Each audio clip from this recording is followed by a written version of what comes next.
Oh, this happened in Oakton near Blake Lane and Five Oaks Road. That is off I-66. It's very close to Oakton High School. Our Megan Rivers is there now with what we know. And Megan, sadly, two of those teenagers have lost their lives.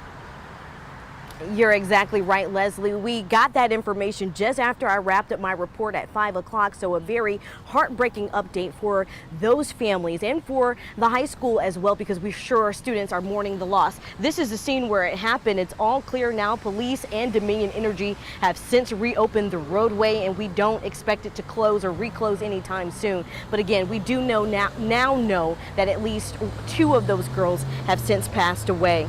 A third girl is still in the hospital, and we're also learning that all three students were students at Oakton High School that's not too far from here.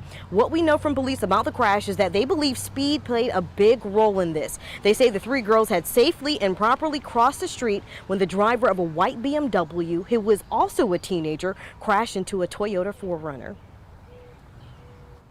The BMW in question was driving very quickly. So there were rear passengers in the BMW, and they fled the scene.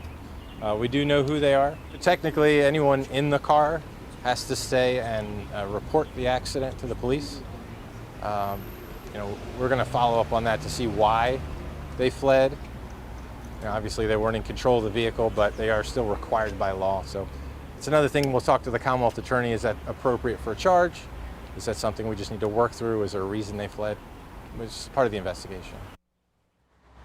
The third young lady is still hospitalized tonight with very serious injuries. The chairman of the Fairfax County Board of Supervisors says this should be a time of celebration for Oakton High School.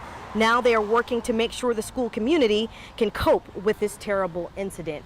But again, here at the scene, we do now know that the roadway has since reopened. We're not expecting any more delays in this area. But again, we're hoping that that third young lady is able to pull through. Again, a reminder to all drivers out there that more people are on the roadways as they return back to work in person. Also, with school coming to a close in the summer months approaching, more people are just walking in general. So put the phones down, slow down, and make sure that you're safe, because everyone deserves to get to their destination safely.